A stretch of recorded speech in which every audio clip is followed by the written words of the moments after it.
За өнөөдрийн шийдэл бүгдээрээ яаж өгүүлбэр зохиодгийг зааж өгнө англид.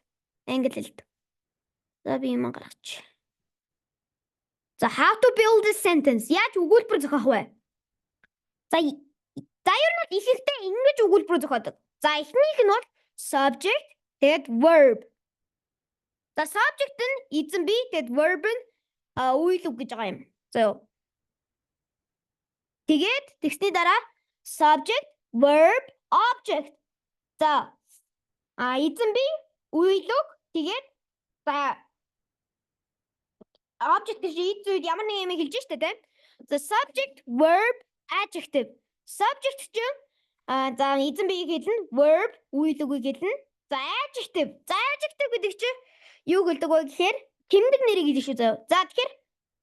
За тэгэхээр эзэн бий, үйл үг, тэмдэг нэр гэдэг баг нэ.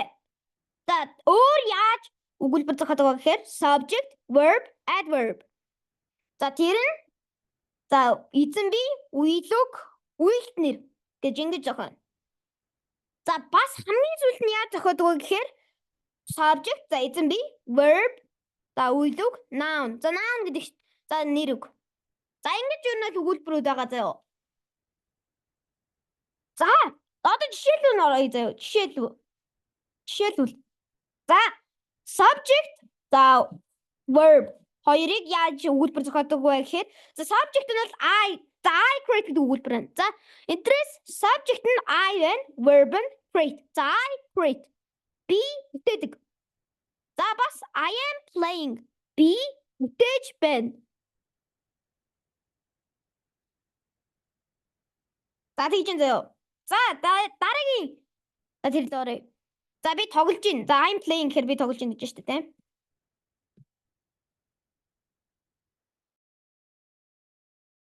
Зааж гараа манайха.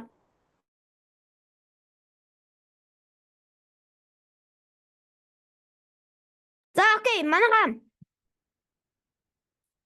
За дараагийн subject, verb, object яаж өгүүлбэр зохиодог вэ гэхээр за I гэдэг нь subject, за verb гэдэг нь за үйл үг. За teach гэдэг нь үйл үг. Verb тийм өөрөөр хэлбэл за English гэдэг нь object байгаа юм. За I subject, teach, verb, English, object. За ингэж дахиж жишээ гэвэл I am гэдэг нь subject, making гэдэг нь verb, video гэдэг нь object. За дагаад I am making a video. За ингэ өгүүлбэр зохиож штэ. За эхлээд subject-ад аваад за эзэн биеэ сонгоод verb үйл үгийг сонгоод object. За тэгээд тэрийг сонгож байна. За дараагийн жишээ бол subject, verb, adjective. За жишээлбэл the video is educational. The video гэдэг нь нэр subject-ээр орчин заяа энэ. Verb нь is-ээр орчин заяа. Educational гэдэг нь adjective-ээр орчин. За ингэж байна. За жишээлбэл. За дараагийн жишээ бол I create constantly. За энэ subject, verb, adverb гэдэг энэ гурав тань.